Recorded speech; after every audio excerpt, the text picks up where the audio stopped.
Shri Sairam. Another round of applause, I think, for such a wonderful, melodious recital by Mr. Nagur Band.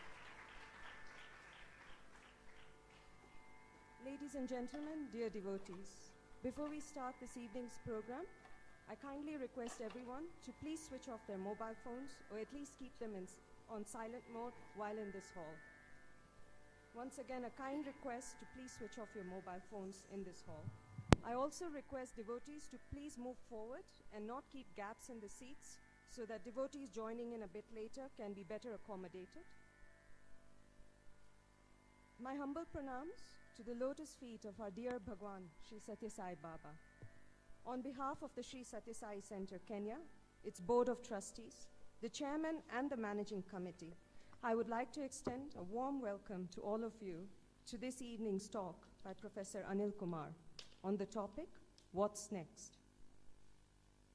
Before we start, I kindly request our trustee, Brother Deepak Bari and Mrs. Chanda Bari, to please escort Professor Anil Kumar and Mrs. Anil Kumar to light the lamps and then onward onto the stage.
Various points in life and under different contexts.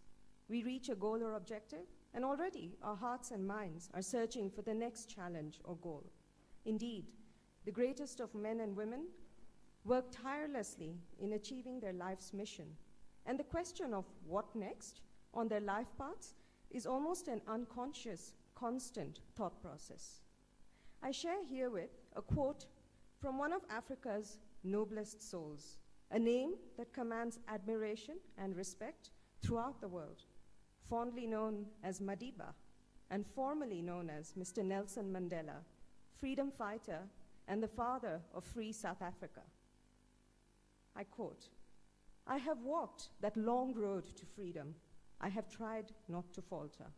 I have made missteps along the way, but I have discovered the secret that after climbing a great hill, one only finds that there are many more hills to climb.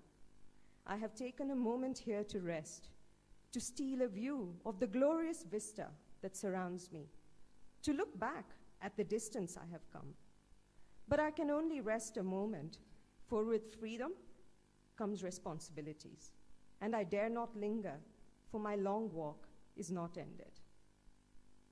Bhagwan Sri Sathya Sai Baba. There are not enough words to describe the devotion of his entire life to his devotees, his every act, word, and deed being an expression of his love for his devotees. The professor explained to us yesterday the concept of love and action being the purpose of life. Love and action defined Swami in every way. The spirit of seva and prema was evidenced in his every act. From the first bhajan he sang in his unmatched voice, Manasa Bhajare Guru Charanam, to the establishment of Prashanti Nilayam, the Grama Sevas, the schools and universities that provide unparalleled education that builds character, the state-of-the-art hospitals that offer free, world-class treatment to devotees, the water projects, the various acts of service he has inspired across the world, with his devotees serving as his instruments. The list is endless. And how can one forget his constant darshan, the words of love and wisdom, the vibhuti, his smiles and his laughter. He walked amongst us, played with us, lovingly admonished us, taught us and teased us, and in all this, blessed us infinitely. When did Swami ever rest? His life is indeed his message. Love is indeed his form. And then, 2 years ago, during the Easter weekend, Swami took his Mahasamadhi and left his mortal coil. Devotees across the world were plunged into an abyss of grief, anxiety, and despair. To a greater or lesser degree, we all had somehow confined Baba to his physical form, forgetting that he is far greater than one physical form, that he is not just an ordinary soul, he is the Paramatma. Through the anguish and despair that reigned immediately following his Mahasamadhi, the questions that started forming in the minds and hearts of devotees and Sai centers across the world is, what now? What next? We at the Sathya Sai Center, Kenya, are indeed blessed that Swami has sent Professor Anil Kumar to us to address this question, what next, in his own unique way. Before I hand over to Professor Anil Kumar, I kindly request our trustee, Brother Deepak Bari, to come up on stage and give a brief introduction to Professor Anil Kumar to the devotees gathered here. Saira.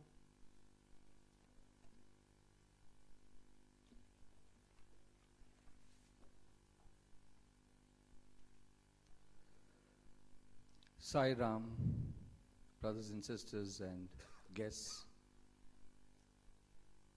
we are indeed very grateful that you have spared your precious time to be amongst us, to hear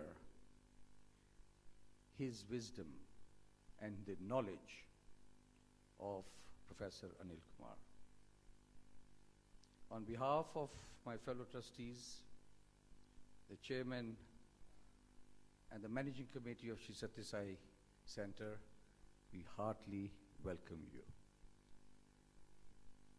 It is important that we should introduce our very dear brother Anil Kumar. We made an introduction on Thursday,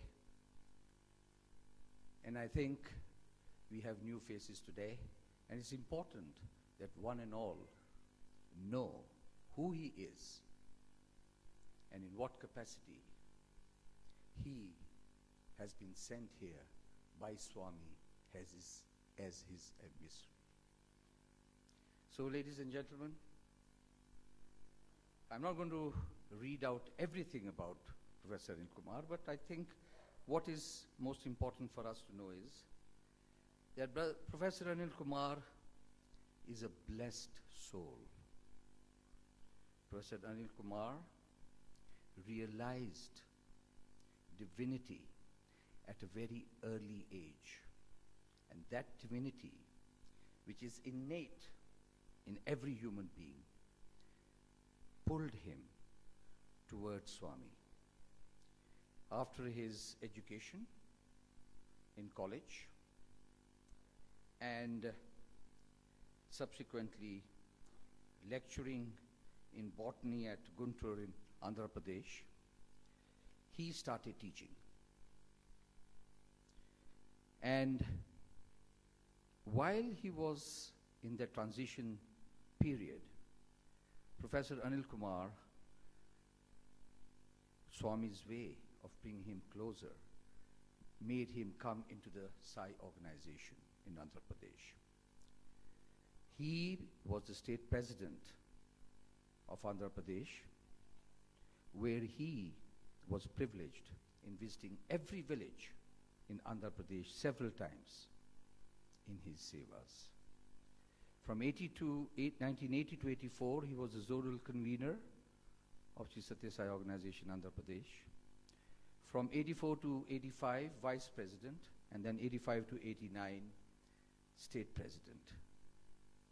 Swami, having seen the zeal and the devotion that our professor exhibited, commanded him, requested him with love to become the principal of Sathya Sai University in Whitefield in Bangalore. So, from 1995 to 2012, he taught biosciences to the Sai University in Prashanthi Nilayam. But the most important role that he had to play was that he was selected by Swami to be his interpreter. As we all know, that Swami would give his discourses in Telugu. And our brother, Professor Anil Kumar, would be by his side, and he would interpret and translate Swami's discourses. But they used to play, him and Swami used to play games with devotees. And Professor Anil Kumar would slip. Several times I've been in there listening to Professor Anil Kumar, and he would slip in translating and coming up with the right English word, what Swami had just said. And Swami would immediately prompt him and give him the word. Now, I don't know whether this was just to amuse the audience, the devotees, so that they don't fall into a slumber and are attentive, and bring a bit of humor and fervor amongst the audience. But this used to happen quite a few times. So he had the privilege of interpreting and being very close to Swami. He has also, over the years, authored 27 books on Swami. And all his teachings, as Swami and his teachings, and these have been published by Sathya Sai Education, Sadhana Trust Publications Division at Prashanthi. 20 of the books are in English and 6 in Telugu. And some of the books which we had requested him to send us are with us here, which we would be too pleased to distribute or sell them at a nominal price to the devotees. He has also authored many articles about Swami and his teachings both in Telugu and in English in the Sanatana Sarathi, which is, as you know, sent worldwide. He also gives interesting talks on Radio Sai.org, and his talks can be found if you were to type Anil Kumar in the Radio Sai.org search engine. He's retired now, decided to retire, but there's always a reason. He, at his age, has still got a lot of vigor and zeal, and I don't think there is any reason for him to have retired. But Swami has a role for everyone. So he has given him this role. After he's passed on, Swami is passed on, he's given him a role of being his emissary, of him to travel the world on being invited to spread the divine message and teachings of Bhagwan Sri Sathya Sai Baba.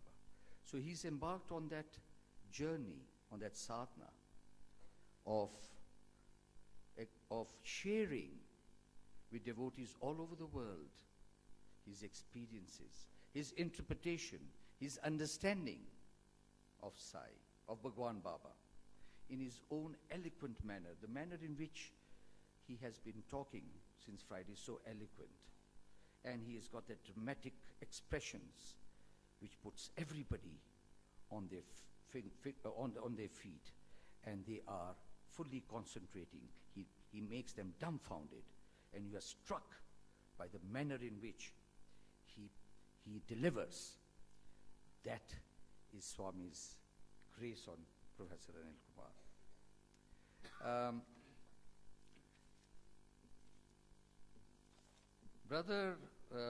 Brother Professor Anil Kumar, I have a few things here which I've written. He is the second ardent devotee of Baba to have visited Kenya after Swami's divine visit in July of 1968. The first, after Baba was retired Chief Justice Bhagwati, who came here. This was, I believe, in 1996 when he inaugurated the Sai Kulwant Annex, the kitchen facility, and the facility that we have for the bed sitters, and the apartment for the caretaker. He's the second one who has come as an emissary, an ambassador of Swami. On Friday, the 4th of April, in his first address, he was struck by the awe, struck by the splendor of the center. And he remarked to the devotees, he says, we have Satyam, Shivam, Sundaram in 3 different cities. That's Chennai, Hyderabad, and Bombay. He said there are 3 of these Baba's beautiful abodes in India. And he says that what he has seen and experienced in Kenya, he says those 3 are in one, which is the Sathya Sai Center, Kenya. That, dear devotees, is Swami's Sadkalpa. And that is what Swami told a few devotees in 1989, that Kenya में एक बहुत सुंदर center बनेगा. And true to what he said, the conviction that we had of what Swami said is what you see today. And his visit to Sathya Sai Soul Kisaju was the second Satkalpa of Swami, which I'm sure he will touch upon. Ladies and gentlemen, and dear devotees, on Friday he talked on the subject of Glory of Sai, in which he explained us how Swami explains about the meaning and different roles of Lord Ganesha, which was very, very beautiful. And yesterday he talked on the purpose of life. Now the spiritual aspect as compared to vis-a-vis with the commercial aspect, which was very beautifully done, and answered thought-provoking questions that were put by our devotees, which was indeed a very interesting dialogue between the devotees and him, and which was very much appreciated.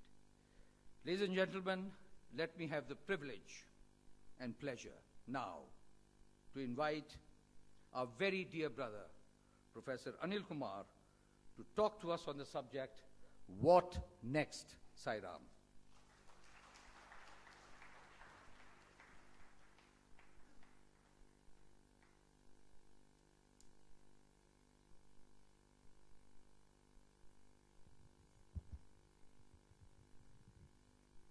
Sai Ram, everybody? Sai Ram. Good. I completed my primary school education. What next? Secondary school education. What next? Collegiate studies. What next? University. What next? A job. What next? Retirement. What next? Question mark. So what next is a question that appears in every stage of our life, in every walk of our life, in every sphere of our activity. What next? What next? Even in cinemas, movies, TV serials, we want to know what next, what next. TV serials these days are too prolonged. Hundreds of series, episodes. There was also a joke. One very old man about to die, and he called his people to find out what next of the series. What next? He wants to know that before he leaves this world. What next? So, my friends, I'm very much excited to find this beautiful gathering, a quality gathering indeed. Spiritual seekers, aspirants, and the lovers of knowledge. More or less, I would rather say it is a gathering of intellectuals.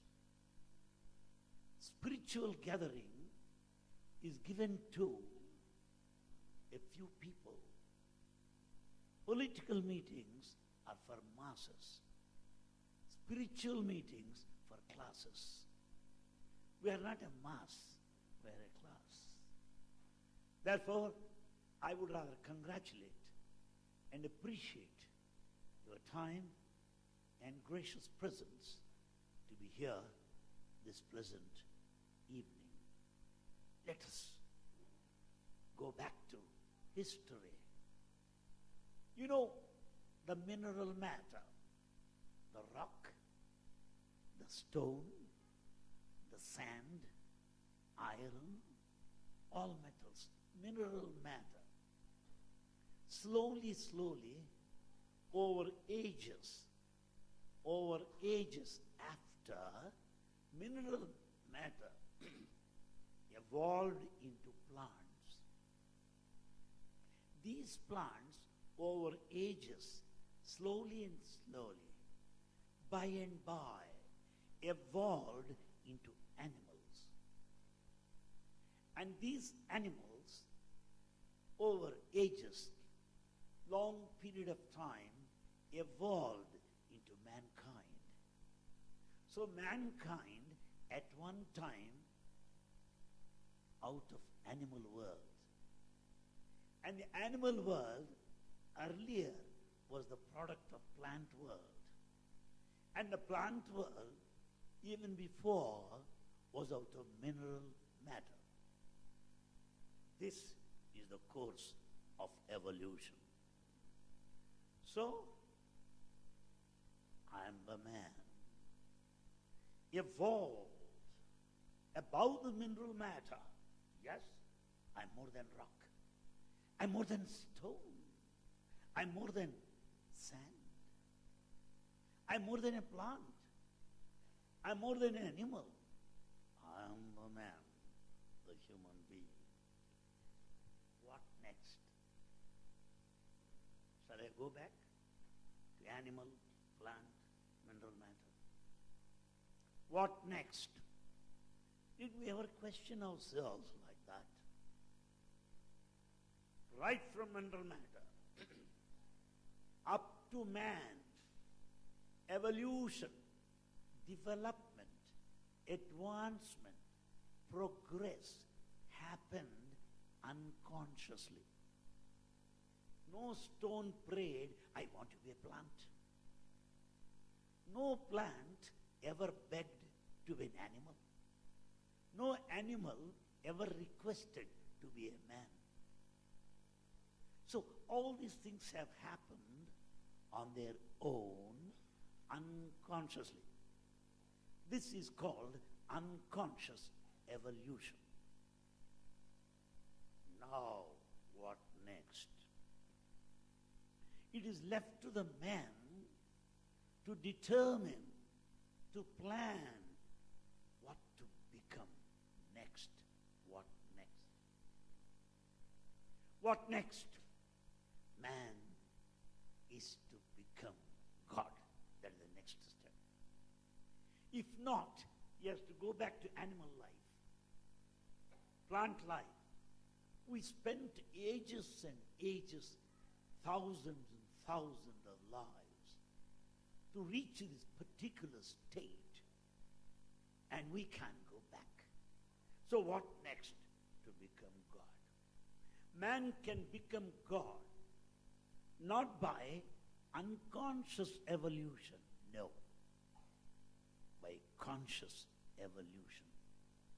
What is the difference between conscious evolution and unconscious evolution? Plant becoming an animal, animal becoming a human being, unconscious, automatic. There's no choice. There's no application. There's no preference. There's no effort. There's no aim. There's no objective. There's no purpose. There's no trial and error method. Things happened on their own, unconscious evolution. Now, man to become God needs conscious evolution. You need to put in effort. You need to try. You need to work for it. And you need to aim at it. You make it your goal, man to become God. What next? Man to become God. Or else, we'll go back to animal life. But animals are also ashamed of us today. Animals are ashamed of us today. If I tell giraffe, you are an animal, it will just stop nonsense. I am better than you. Why? Giraffes move in groups. Man will never move in groups. He wants to go alone, get all the advantage, get all the benefits. He never wants to go in groups. So giraffe would say, stop it, I am better than you. Then if I go to lions and cubs, are your animals? Well, nah, stop that nonsense. Lion kills when it is hungry, but not otherwise. Lion kills when it is hungry. Only to that extent it wants. But man loves killing for killing's sake. So lions would say, stop it, I am better than you. The lion has got a very important feature. I don't know, after safari, my thoughts are safarian thoughts. Yeah. Why? Because lion feature, there's a beautiful poem written in Telugu. Of course, no use in repeating it, as it's not understood. A beautiful poem written by Bhartrihari, the most famous poet.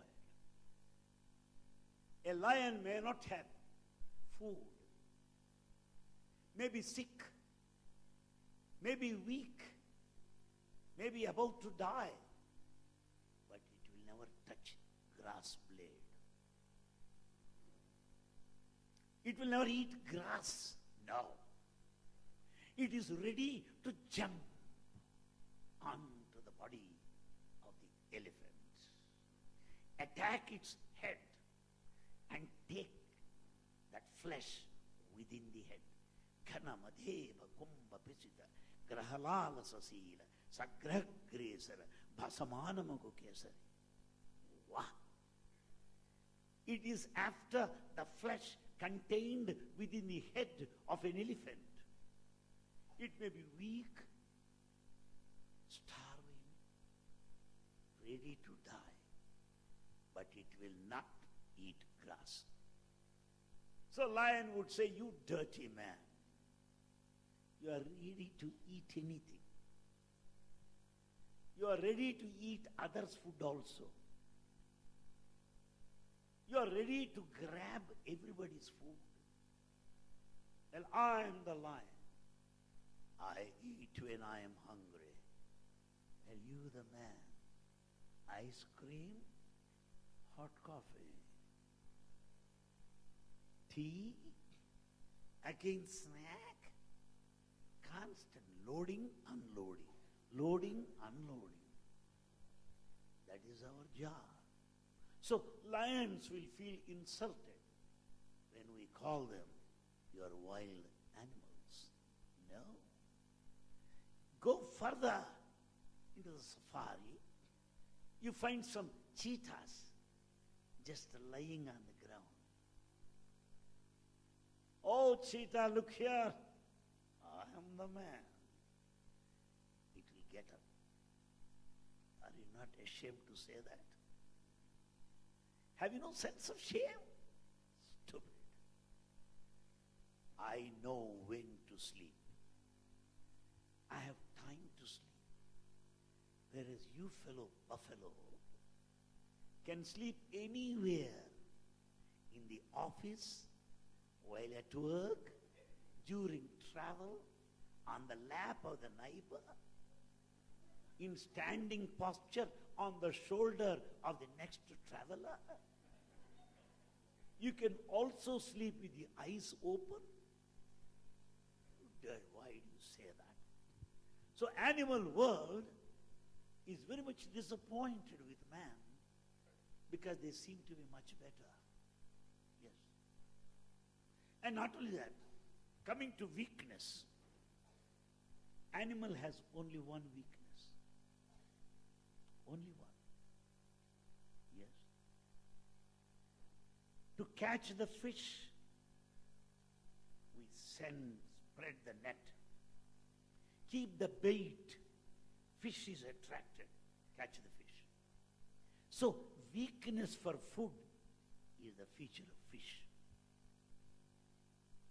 Elephant. To catch an elephant, male elephant, when there's a female elephant, you can catch it. Weakness for the sense of touch. Snake, weakness for the sense of smell. Shabda, sound, snake. Sparsha, touch, elephant. Rasa, the taste, fish. Gandha, the smell. Shabda, sparsha, rasa, rupa, the form. Gandha, 5 weaknesses. Each animal has one weakness. But man, all the 5.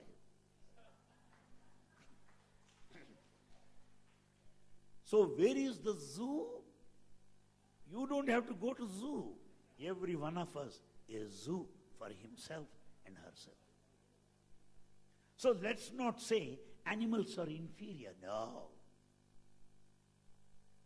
Then let's also inquire. The tusk of an elephant is very useful, very expensive. The tooth of man, useless, number 1. The skin of an elephant, skin of sheep, skin of tiger, skin of cheetah, very costly. You can spread it on the ground and do penance. Maharshis do it. The skin of man, useless, number 1. The flesh of an animal is useful even after it dies. Man's flesh is useless while alive, much worse after death. Just think, you can say no to me. One example. One man was going to the temple, like Venkateswara Swami temple here. He bought new pair of chappals, footwear, and rain started heavily. He was going. He is afraid to go to the temple with footwear. Why? Most necessarily, we lose footwear. If you do not lose, you have not gone to the temple. If you lose, that is a sign that you have gone there. So this man purchased a new pair and he doesn't want to lose it. So he went close to the temple, saw a shop there. That shopkeeper is known to him. He requested him, sir, I'll go to the temple. May I keep my chappals here in the shop just for some time? Oh, sir, welcome, keep it. On the same day, at the same time, one rich man died. They are carrying the dead body. They came to the shop and they said, sir, it is raining. Can we keep the body in your shop? Shut up. What do you think I am? Are you mad or what? Get out immediately. It only means the body of a scholar, the body of a man of exalted position, a man of affluence, wealth, plenty, and prosperity is not even worth of a pair of chappals, footwear. So how can we claim to be greater than animals? But yet, Viveka Chudamani, a scripture written by Adi Shankara, the greatest intellectual of mankind, ever born, said, Jantunam Narajanma Durlabham. Of all lives, 84 lakhs of species in this world, human race, human species, Homo sapiens, technically called, rarest and most privileged. Why? Why? Man has got extra sense. What is it? I know that I am man. Tiger does not know that it is a tiger. Elephant does not know that is an elephant. Giraffe does not know that is giraffe. They just exist. But I know that I am man. But unfortunately, I am man, but not manly. I am man, but not manly. I am human, but not humane. Humane, human are different. Humane is the quality of a human. Something like sweet and sweetness. So, to be humane is the quality of a human being. Humanness. But we don't have human qualities. We are all almost very close to our cousins, animals. Even much worse. Walking vertically. All animals are horizontal. It is only this animal that is vertical. My friends, please watch. No animal kills another animal of its own kind. Lion will not kill another lion. Tiger will not kill another tiger. It is only man ready to kill the fellow man. Yes. Therefore, animal to kill another animal as a prey is natural. But it has a discipline. It won't kill another animal of its own race. Man is prepared to kill anyone for anything or for nothing. In newspapers, we see here in the United States of America, a student goes with a gun, shoots 15 people. Why? Fun. Shooting 15 people for fun. I don't know.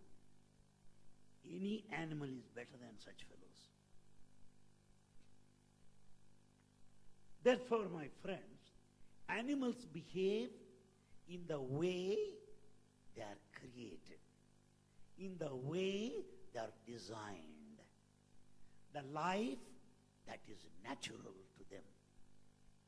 To quote Baba, I cannot go to a tiger and say, "Oh tiger, hot puris are here. Would like to have it?" The tiger would say, "Instead of puri, I will have you." Because tiger is carnivorous. Lion is carnivorous. Non-vegetarian stuff. I cannot request, "Oh lion, I request you to be vegetarian."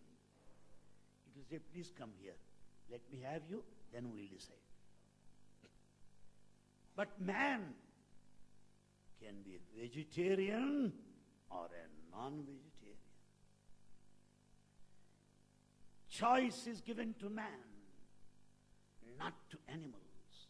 Because animal go by its natural trait, natural quality.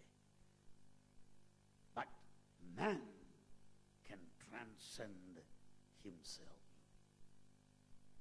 I need not go to a dog and tell, "Oh dog, behave like a dog." It is, "Oh, what nonsense, I'm a dog, I know that." "Oh lion, behave like a lion." Shut up, I know. But oh man, oh human being, behave like a human being. This is the time to be taught that a human being has to behave like a human being. That's why Baba started education in human values. This morning children were asking me, "Why education in human values?" Because it's not there. Why water? I'm thirsty. Why food? I'm hungry. Why values? I have no values. That's all. Then another point is this. What next is the question that does not arise in any animal. They're just like that. There's no competition among animals. No. Unfortunately, we people compete even in a temple. He does meditation from 3 o'clock early morning. You do it from 1 o'clock. Get your job dismissed. One fellow says he's a great devotee because every Saturday night he won't eat. Thursday night he observes fasting. Wow, great devotee. You stop eating every night, your digestion will improve. Fasting is not religion. There are some people who think on Shivaratri day I am awake, so I am sure to go up into heaven. Oh boy. Hospital nurses on duty. That.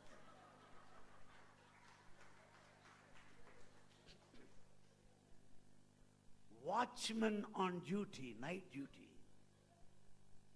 Rail engine drivers. They are always awake throughout night. So they should go to heaven first. So keeping awake is not religion. Fasting is not religion. Something deeper, something deeper. Fasting, the original word in Sanskrit is upavasa. Upavasa, fasting. Upa meaning near. Vasa, living. Living. So a flower represents a thought, a noble thought, a fragrant thought, aromatic thought. That thoughts made into a garland. These things we should know. For the man to become God, these are the things we should know. What we do in temples. And there in the temple, I was told that every Saturday there is Abhisheka. Abhisheka means what?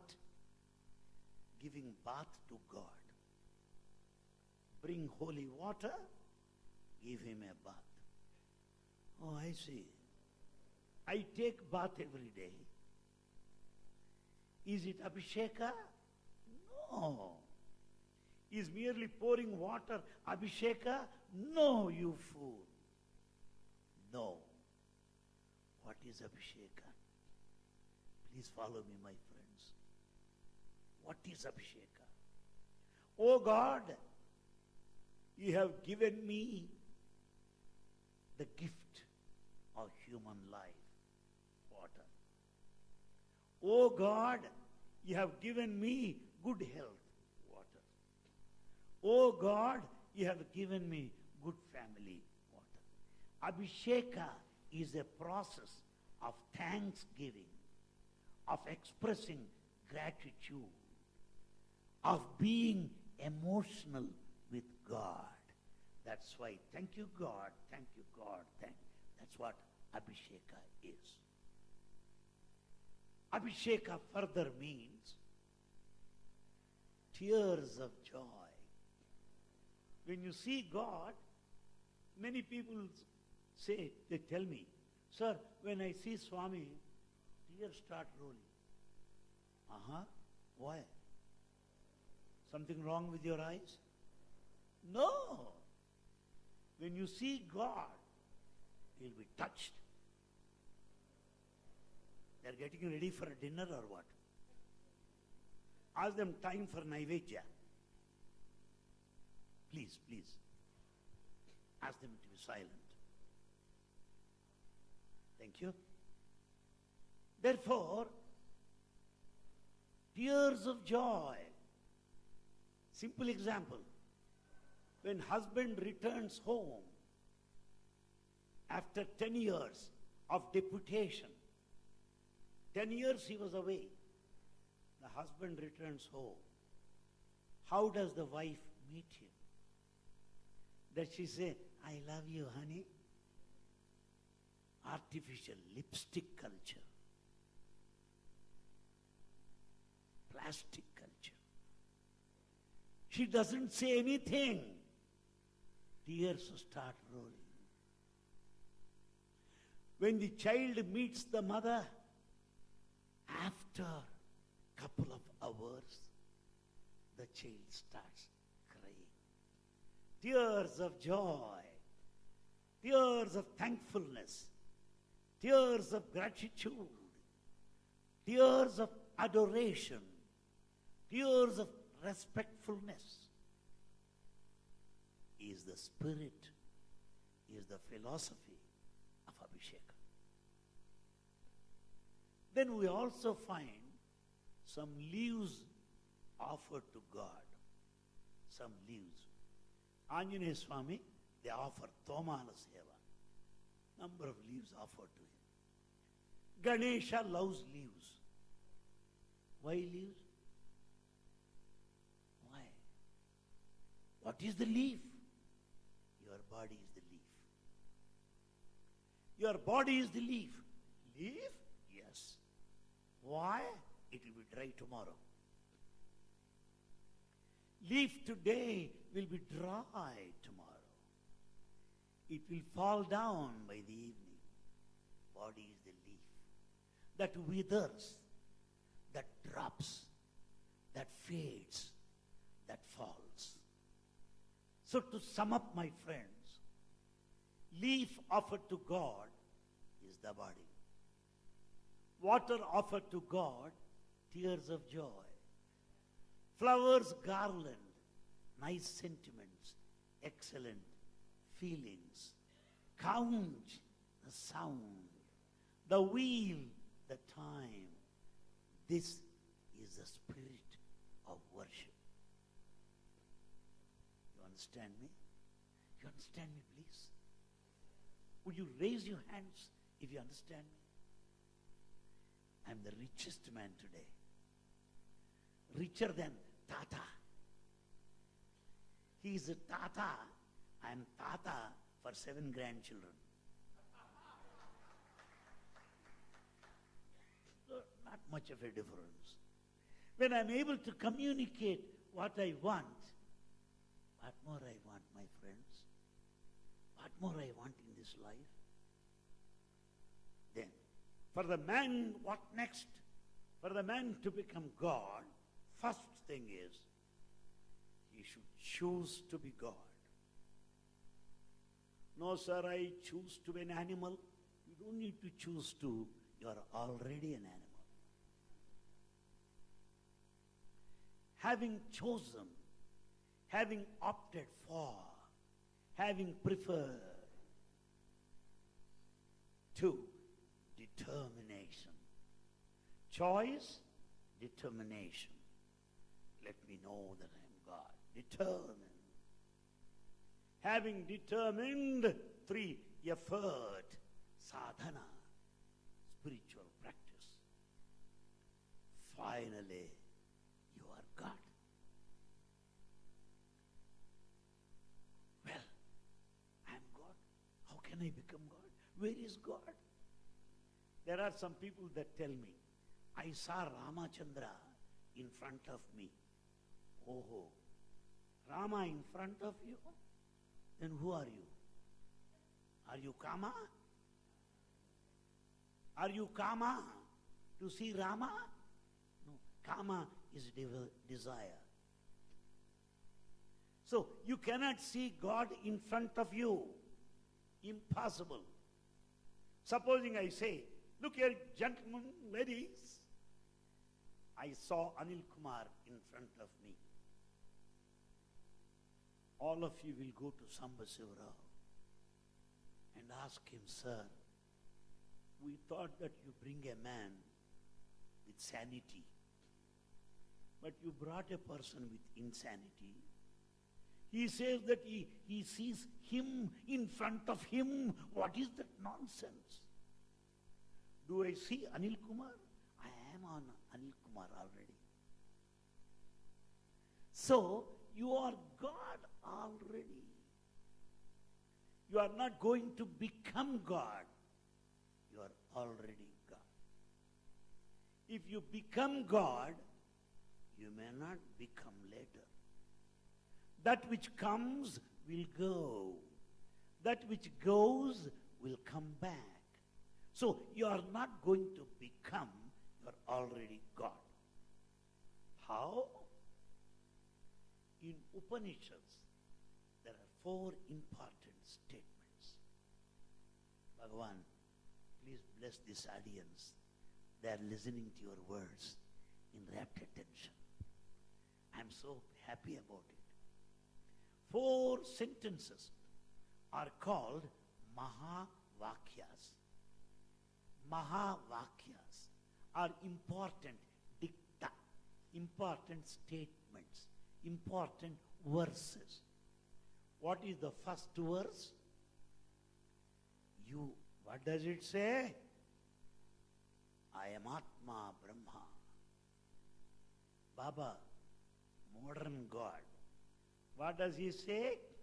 I am Atma Brahma, meaning I am Atma Brahma. I am Atma Brahma. I am Brahma himself. That is the second Mahavakya. What is third Mahavakya? You know what you are. You know what happened yesterday. You know everybody. You know your family. You know your friends. That knowledge, that awareness is not obtained. It's a natural. Child recognizes the mother. Child is not taught, your mother is very beautiful. She is very tall. This one says, shut up, my mother is my mother. So this awareness is called prajnana. Prajnanam Brahma. That awareness is Brahma. Tattvamasi. I am Atma Brahma. Prajnanam Brahma. Awareness. The fourth Mahavakya is Aham Brahmasmi. Aham Brahmasmi. I Aham. Brahma, divine, Asmi, am. I am divine. These are the four Mahavakyas from Upanishads. So, for a man, what to do? Supposing I say, Baba gives this example. Where are my specs? Where are my specs? Where are my glasses? One of you would get up and say, they're on your nose. I don't know that. I forgot it. I'm searching. Most of people of my age group do that. Keys are in the pocket. He goes on shouting at the wife. Poor lady goes on searching. This buffalo goes on searching. Finally, while wearing the coat, he'll put his hand in the pocket. There's the bunch. He won't tell her he noticed it. He simply comes to her. Because wife will make cheap of him tomorrow. Keys are there, but we are searching for keys elsewhere. God is within. We are searching for God outside. Baba gave this example. There is one great scientist by name Dr. Bhagwantam. Dr. Bhagwantam traveled with Swami. And Bhagwantam was searching on the table. Swami asked, Bhagwantam, what are you searching for? Swami, I am searching for my glasses. Oh, I see. They are on your nose checkup. Similarly, being God, I do not know. With God in me, I search outside. See that example. Baba gives another example. My friends, whatever I speak, they are from Sai literature only. Never think that I am original. I am not original. I am only a duplicate.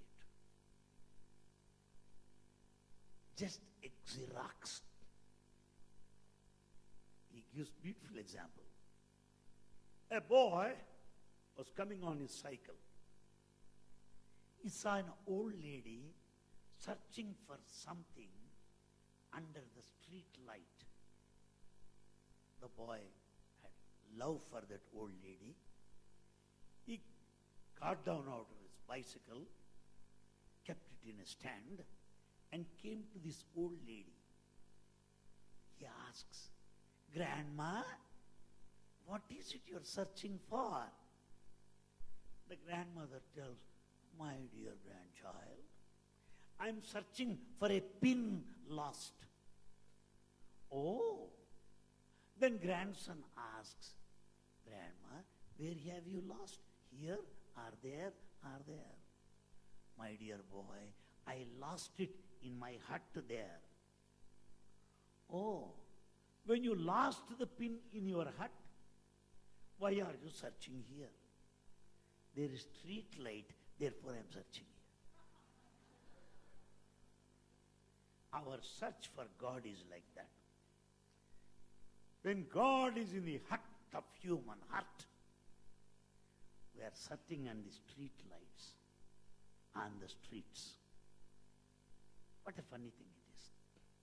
Swami gives another example. A boy had a scorpion bite.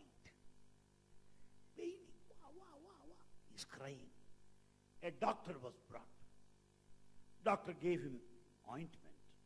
Don't worry, you'll be all right.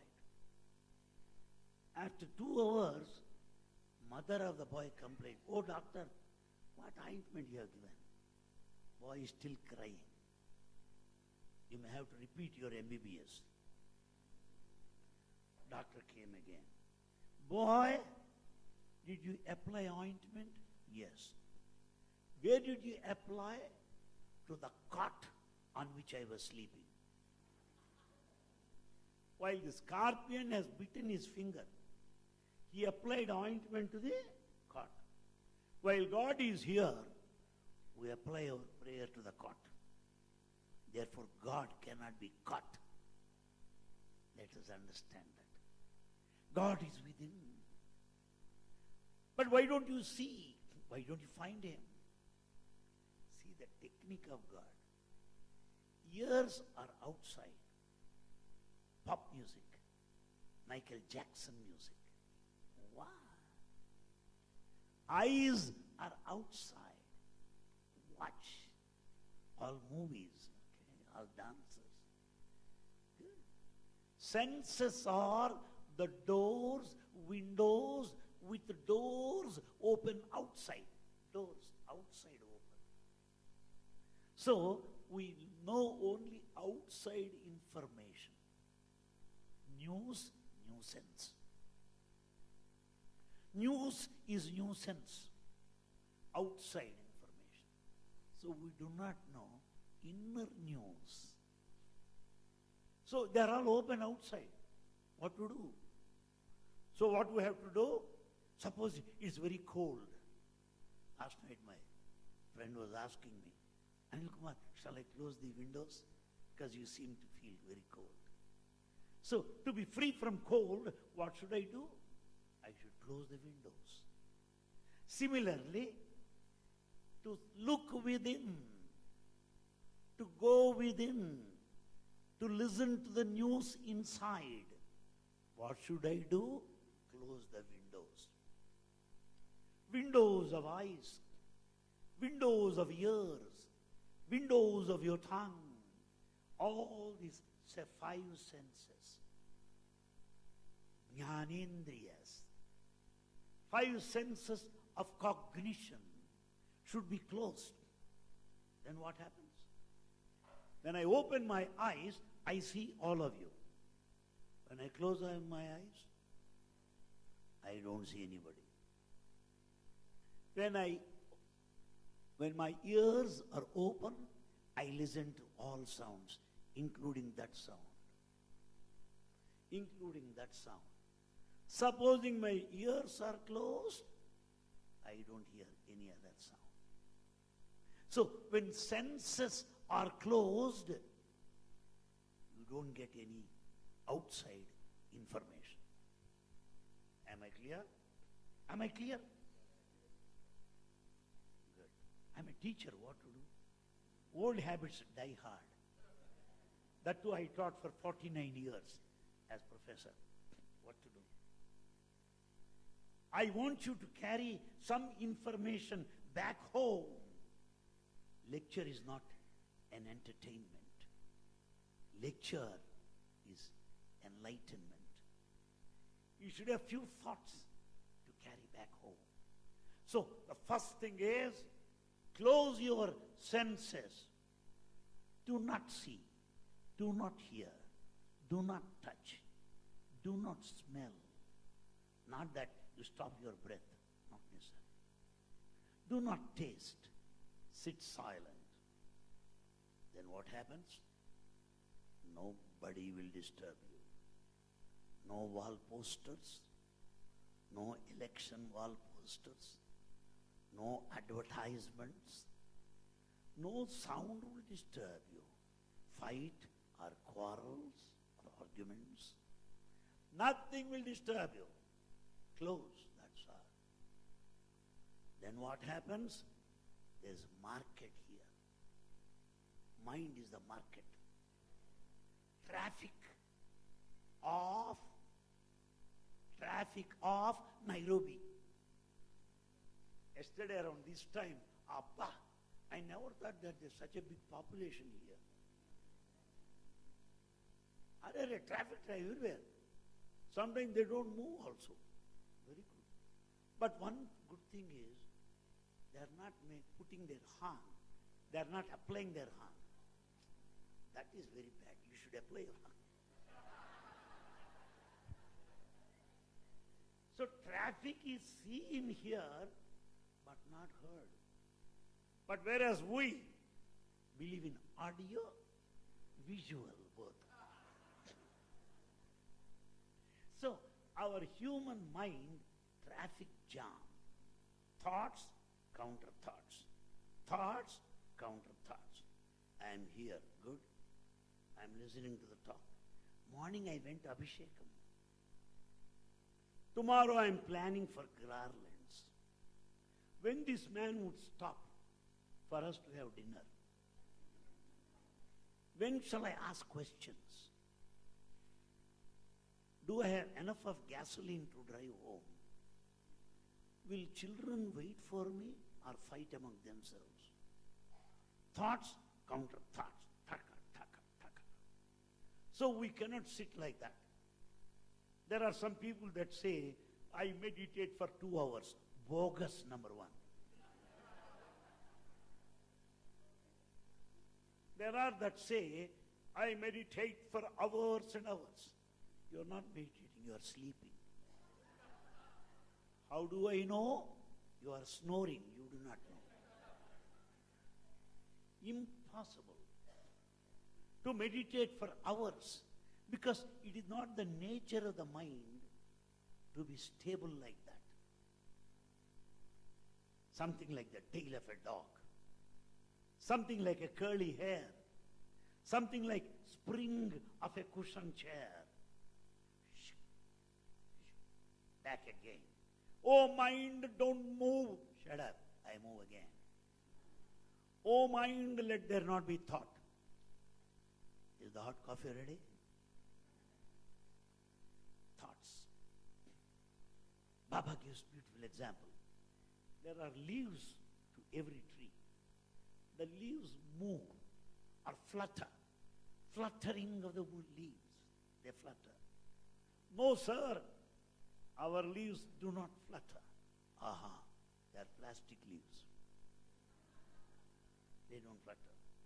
Natural leaves flutter. Why? Because of the wind. So mind flutters. Rather, mind wavers. Wavering the mind is because of the wind of desire. The wind of desire will make the mind waver.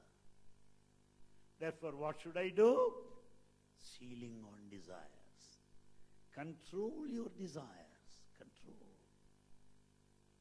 When I control my desires, mind wavering would be less and less. Next technique. These are all from Baba. Yes. What do? I'm angry. Immediately I get up, shout at you. What happened here? The thought of anger has possessed me, has acquired me, has become one with me, is in total identification with me. Therefore I get up.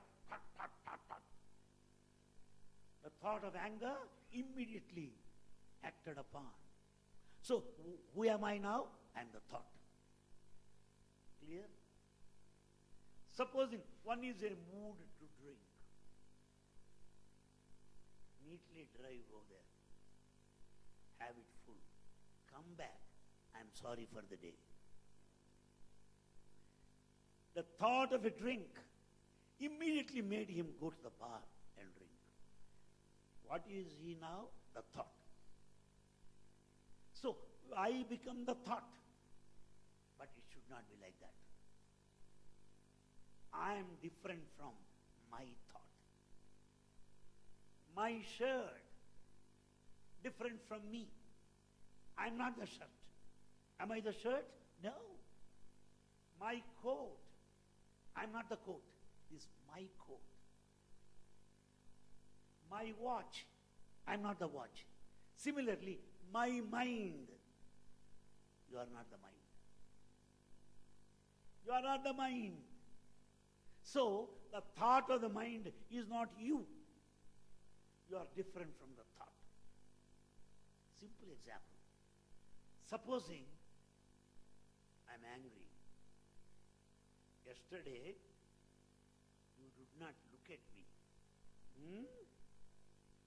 Today I will say, I won't look at you. Thought. So I know my thought, right? Anybody who says, sir, I don't know my thought? Anybody? Everyone knows his own thought. I know my thought to go to the office, my thought to eat, my thought to drink. So I know my thoughts. But what we do is, I become the thought and act upon that. Now what should we do? Separate your thought from yourself. This is my thought.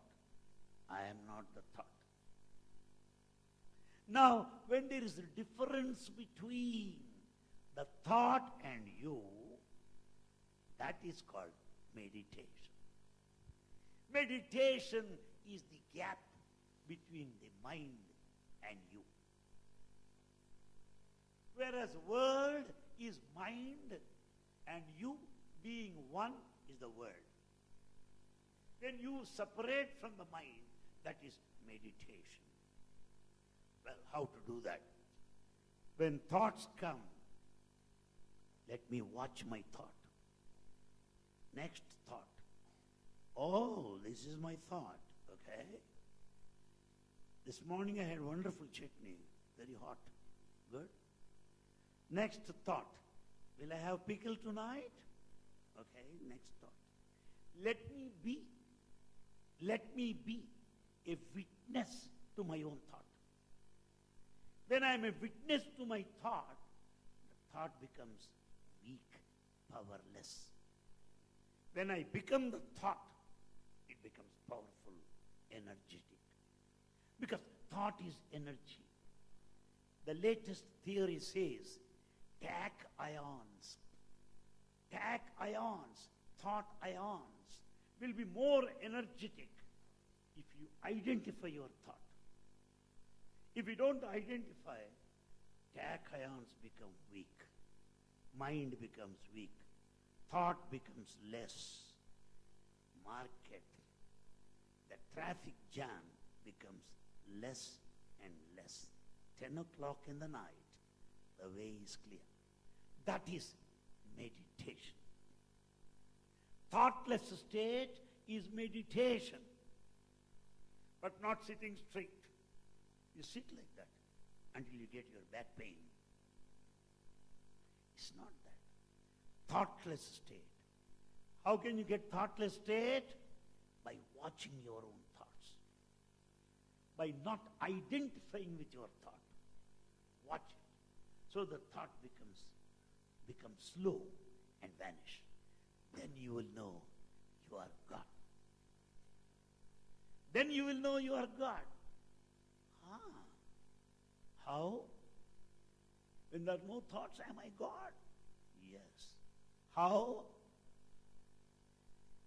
Kerchief. Kerchief is made up of threads, right? Threads vertical, threads horizontal, interwoven, make a kerchief. Now if I remove threads, where is the kerchief? Gone. So when thoughts are gone, threads are gone, the kerchief of the mind is also gone. When the mind is gone, you are God. Why? It is the mind that makes you feel that you are man. It is the mind that makes you feel that you are human. When the mind is gone, you will know that you are divine. You understand me, my friends? God, Swami Sivananda, you must have heard his name. God plus mind is equal to man. Man minus mind is God. Man minus mind is God. God plus mind is man. So it is the mind that makes all the difference. So when, all right, How do we know that I am God? How do I know? Oh, it is not to be known. It is to be. To be is different from knowing. Knowing is different. Simple example. Baba gives us example. One fellow went to the river and stood there knee deep, up to the knees. He can speak. He can gone in neck deep, still can speak. He has gone in deeper. Can he speak? No. Divine experience is speechless. If anyone goes on speaking parties, that fellow still needs some more cooking. The rice is not ready yet. Still to be boiled. Why? My friends, please listen to me. I'm speaking on Pakka spirituality. Anything that you express is not divinity. Anything expressed is not divinity. Why? Expression is verbal. Expression is vocal. Expression by word. What do you express? The thought is expressed. Thought of the mind is expressed by word. But God is beyond mind. God is beyond mind. How do you express? It is only the thought that can be expressed. When God is beyond the thought, how do you express God? So, who is God now? Experience, not expression. God is an experience, but not an expression. So, oh man, know that you are God. It's not knowing. You are already that. Realize. Realize. That's why Baba says, what is a religion? Religion is realization. Religion is realization. Realization of that what you are. There are some people who go to the gurus. And they ask, sir, why did you go there? Why did you go there? He gives me some upadesha. I see, I can give this command. Upanishads gave you upadesha. Tatvamasi. I am Atma Brahma. Prajnanam Brahma. Aham Brahmasmi. Can there be greater upadesha than that? We want somebody to tell. Receive some money. In Bangalore, meditation classes, 200 rupees in 20 days. Meditation in 20 days for 200 rupees. Do you think that sages and saints are fools? That they can't afford 200 rupees? The man who says he is a fool, the man who believes him is a double fool. Is a double fool. Meditation is not to be taught. Meditation is to be caught. Meditation is to be experienced. Meditation is life. Meditation is life. The whole life is meditation. When I'm doing business, I'm completely soaked in business. Meditation. When housewife cooks, total meditation. That's why dishes are so tasty. If it's not meditation, well, there will be agitation. So, life is meditation, not between 5 o'clock and 6 o'clock. The purpose of meditation is to know that you are God. Then modern man will ask me, what do I get by knowing that I am God? As man, as human, I am getting money. By knowing I am God, will I get more money? Natural. Business. Because there are some people who will say, oh Venkateshwara, I'll offer my hair if my son gets a seat in medicine. You are ready to offer your hair because you'll get it next month. If you don't get hair again, nobody will offer. We break coconuts there. Why? Half is returned to you to make chutney at home. This is our business with God. Does he not know what it is? Therefore, my friends, by knowing that I am God, what do I get? I will be concluding with this. Thereafter, call for questions. Because I'm not going to leave you. Baba, in his mercy, gifted me with beautiful audience like this. In rapt attention, captivating audience. I don't want numbers. I'm not on election campaign. No, I want spiritual seekers. What do you get by knowing that you are God? What next? As man, I am dissatisfied. By knowing that I am God, yes, I will be totally satisfied. Because tripti, satisfaction, complacency is divinity. 2, by knowing that I am God, I am at peace within myself. Why? As God, my mind is not working.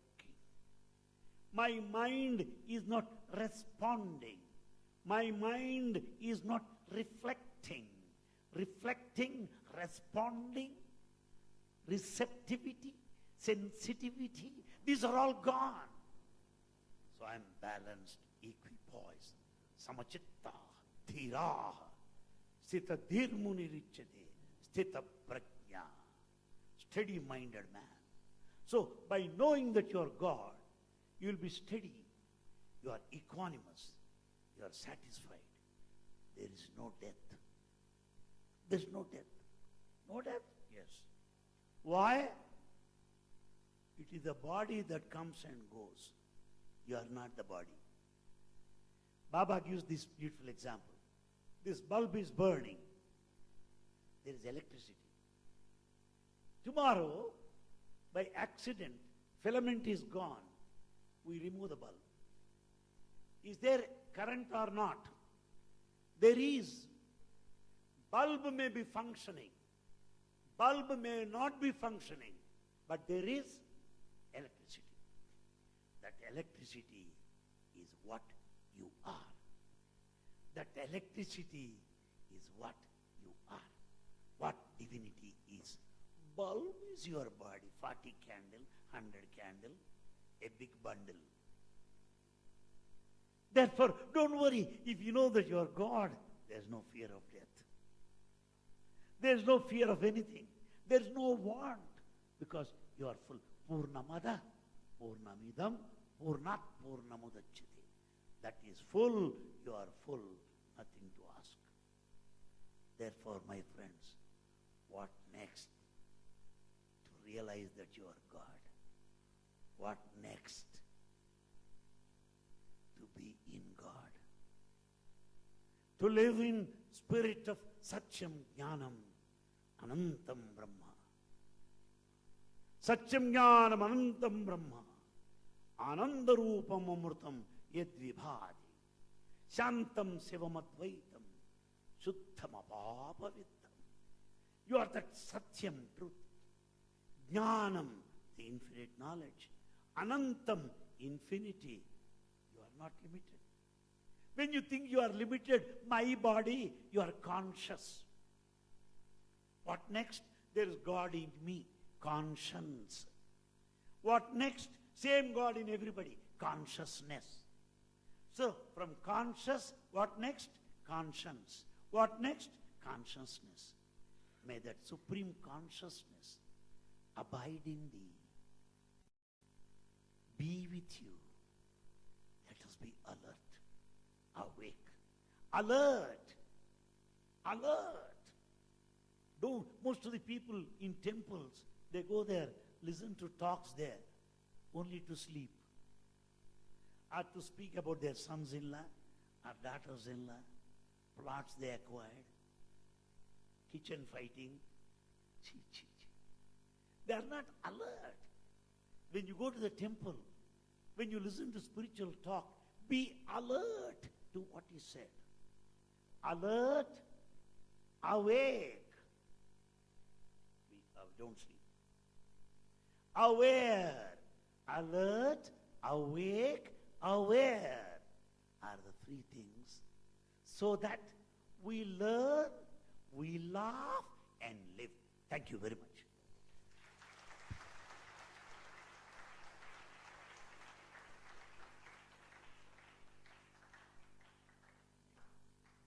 Sorry. Anantam Brahma, time is infinite. Anil Kumar is Definitely. Ladies and gentlemen, I think another round of applause for such lovely words of wisdom. We didn't notice the time passing. Round of questions. I think one is Brother Bharat, who had said he wanted to ask a question. Is Brother Bharat here?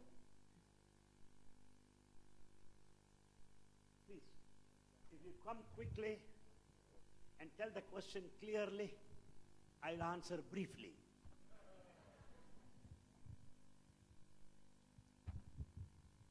Sai Ram. My question is, how and when you started translating for Baba? What? How? How and when? How? How and when? I don't know. When all of you are speaking, how can I hear all of you? How and when you started translating for Baba? Sir, after listening to such a discourse on spiritual heights and all that, if you ask me how I came to Swami, I believe that world would have been much better had I not come to Swami. I am not that important, brother. My coming to Swami is not that important.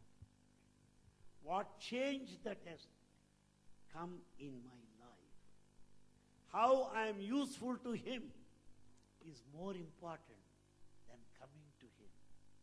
Thank you. The next question by Brother Ra. Brother Anil Kumar నమస్కారం అండి. చెప్పండి. మా friends కొంతమంది మిమ్మల్ని evening ఒక question అడగమన్నారు, not related for the topic today. సినిమాల గురించా? స్వామి గారు చాలాసార్లు డివోటీస్కి మహాభారతం రామాయణంలో కూడా పుస్తకాల్లో కూడా లేనిది చెప్పారంటండి. మీరు కూడా కొంతమంది డివోటీస్ అది షేర్ చేసుకున్నారంట స్వామి గారు ఏం చెప్పిందని. What Swami said you have shared with the devotees in the past. So maybe one incident which Swami explained about, maybe an incident in Ramayana, maybe can you explain just so that our devotees will enjoy that. Thank you, sir. Good, sir. Swami explains certain episodes which are not mentioned in original text. Valmiki composition, Ramayana, does not contain some of his references. Vyasa's composition, Mahabharata, does not contain them. Bhagavatam does not contain them. But it tells. Somebody asked, Swami, how are you telling? It is not there in the original book. We are intelligent fellows. Do you know what Baba said? Valmiki is a biographer. He writes what he knows, while what I say is autobiography, my own story. So what is known to me is more than what is known to him. I give you first-hand information, while he gives you second-hand information. Wonderful. Many episodes like that. Many from Ramayana, Bhagavatam. I'll tell from Bhagavatam. You see, Yashoda was searching for Krishna. Krishna is a naughty boy. She could not find him anywhere. Where is Krishna? Where is Krishna? He's not seen anywhere. Totally tired, completely confused, desperate. She looks in all corners. Suddenly she finds footprints of milk, curd, butter. This fellow must be somewhere here. Why? In those days, they keep pots one above the other, like a pile. Krishna keeps his feet into the lower pot and empties into his mouth the upper pot. Now he jumps and all the feet are smeared with butter and curd. Seeing that mother is chasing him, he runs away. Footprints there. Now Yashoda finds that footprints. There he catches him. Now Baba's message is this. Please follow me, my friends. Yashoda could catch Krishna following the footprints. You can catch God following the footprints of his role model. Rama, footprints, role model, ideal man. Jesus, man of sacrifice. Follow the message. Follow the teachings. That is following the footprints.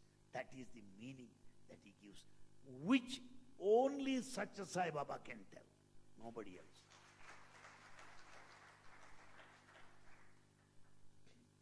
Another episode I'll tell you. I can tell you throughout night what can I do. 40 years of life with him. It seemed Draupadi was praying to Krishna. Oh Swami, where are you? This fellow Dusyasana is disrobing me. I am put to shame. Swami, why don't you come? No trace. Then what did she do?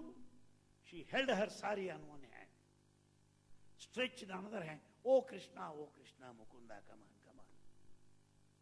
He's not coming.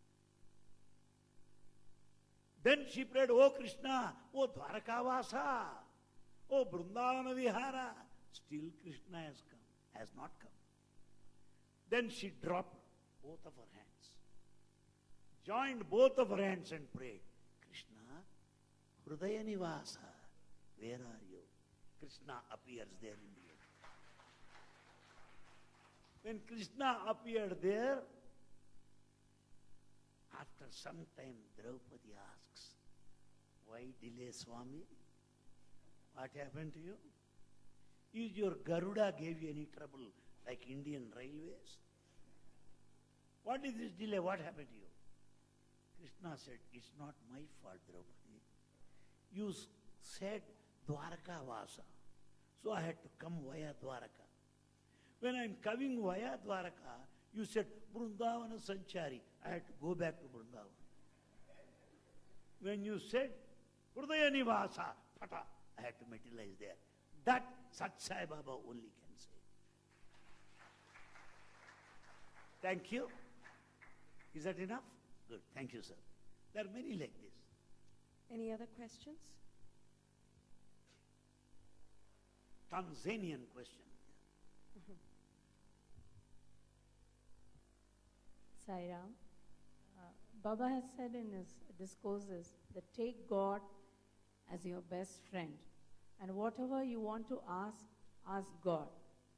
And in another discourse, same Baba had said, what is this? You're asking small things to God. Now, I dare not say Baba contradicts, but how am I to take this entirely different message of Baba. Come on, cheers. God's statements appear to be contradictory. Bhagavad Gita says God has a form,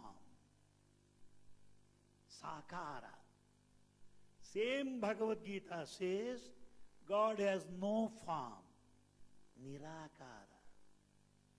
Bhagavad Gita says God has gunas, qualities, traits, saguna. Same Bhagavad Gita says God has no gunas, nirguna, nirupa, virupa. So it is sarupa and virupa. Are they not contradictory? They appear to be contradictory. They are not. From swarupa, from form, what next? To formless. From form to formless. So formlessness is not opposite form. Formlessness is the next stage. Saguna with attributes to nirguna without attributes. So that represents transition, evolution, progress along the spiritual path. They are not contradictory. Thank you.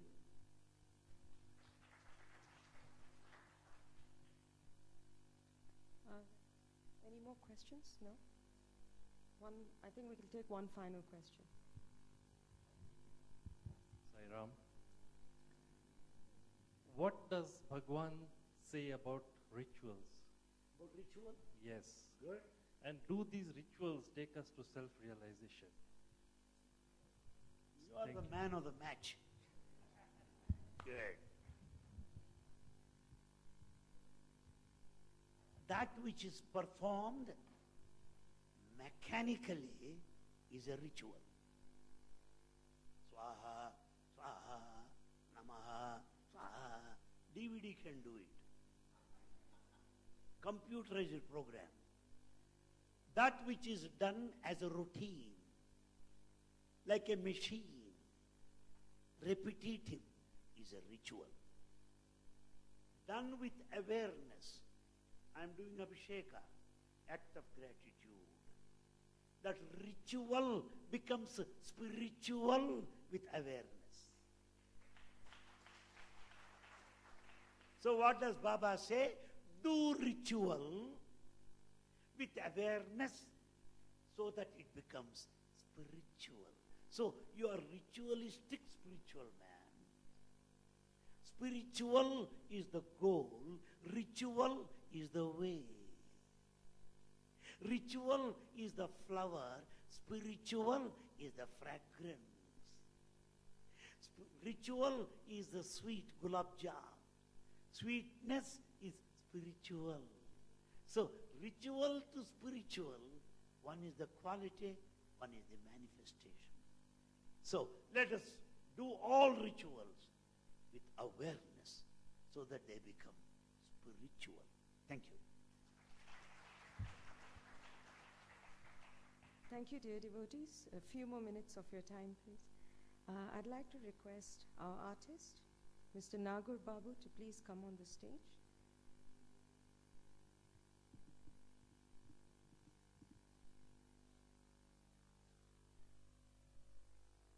And kindly request the professor to present a memento to him.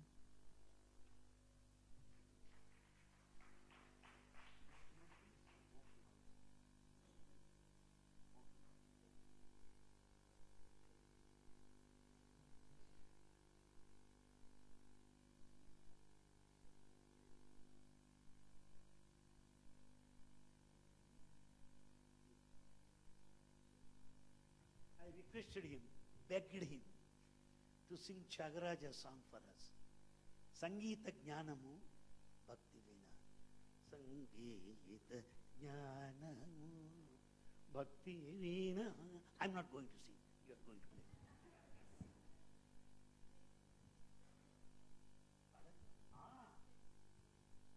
No, he's going to play on. Come on, where is the drum fellow?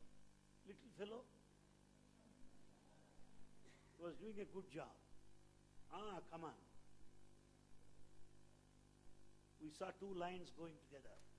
There in Masai Mara. The bigger one and smaller one.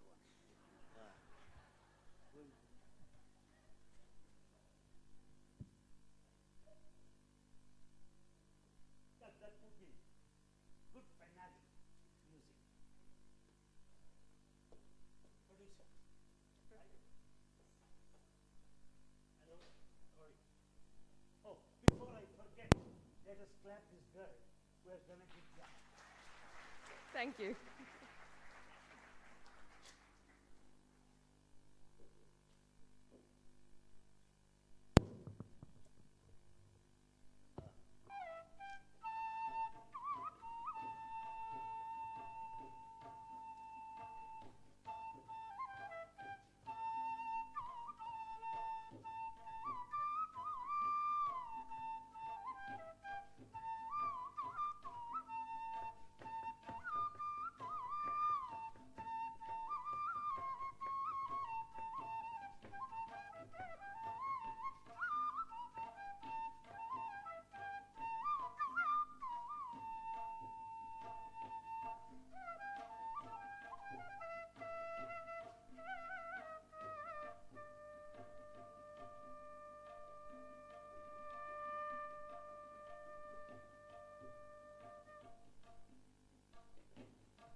We have a small request, a special one, from the chairman of Sri Sathya Sai Center, Tanzania, Brother Natubai, who would like to present a small memento to the professor.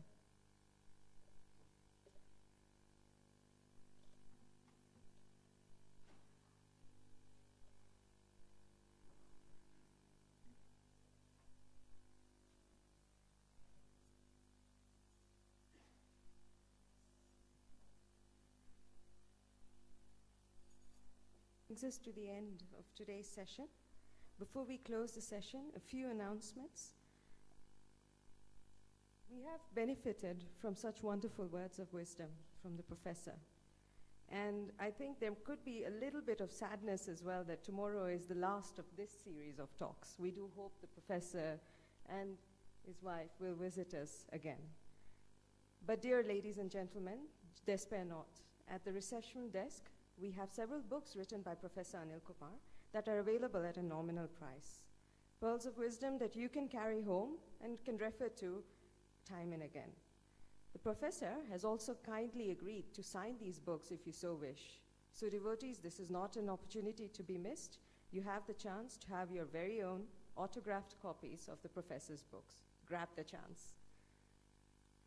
Mahaprasad is being served in the basement, and all devotees are kindly requested to partake of this before leaving the center. I can't end this session without a word of thanks. Word of thanks to the professor and his wife for visiting us here in Nairobi and for blessing us. Sincere thanks to the Board of Trustees and the committee of the Sri Sathya Sai Center, Kenya, for making the various arrangements for this series of talks. To the ladies' wing, for all the wonderful decorations and sumptuous food that we are being treated to every day. A note of gratitude from the depths of our hearts and stomachs.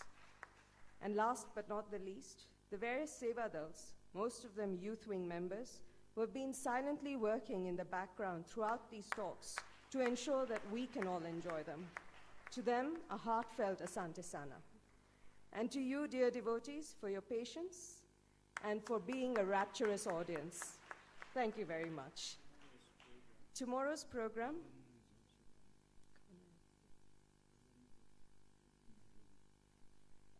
tomorrow, the last of this series of talks, is on the topic, Unity is Divinity.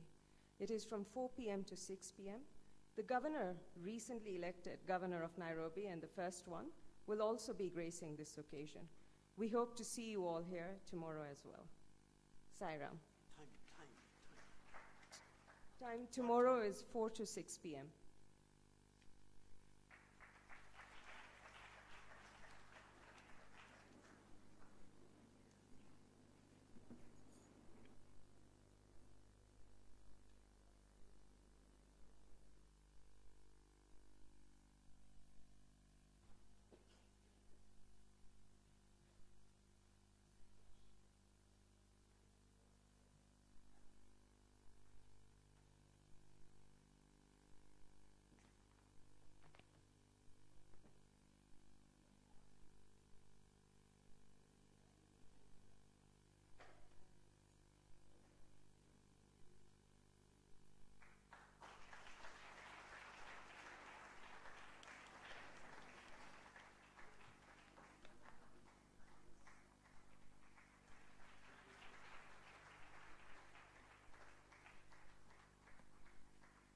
Swami's visit to Africa.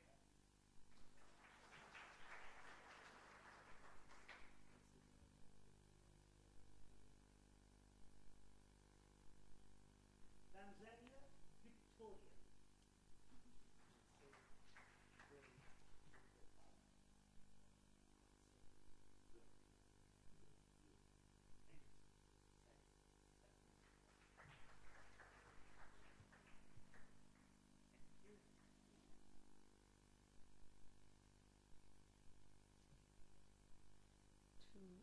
Dear Professor Anil Kumar, we not only have sought and received such wonderful pearls of wisdom, we now seek your indulgence on one more aspect. The professor celebrated his 70th birthday in October 2012, but today we would like the chance to celebrate your birthday with you here, and I request some of the youth wing members to please bring the cake.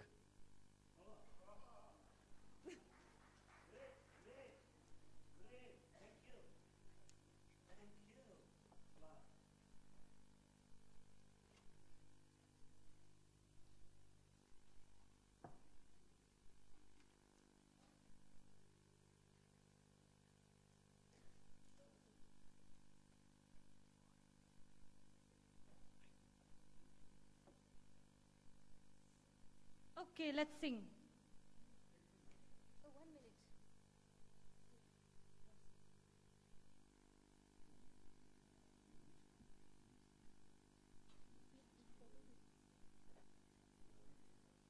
Happy birthday to you. Happy birthday to you. Happy birthday, dear Professor. Happy birthday to you. May you have many more. May you have many more. Happy birthday, Professor. Happy birthday to you.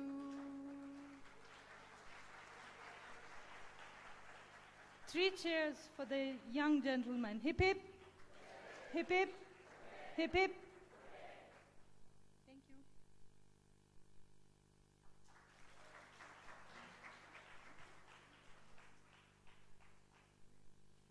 Thank you.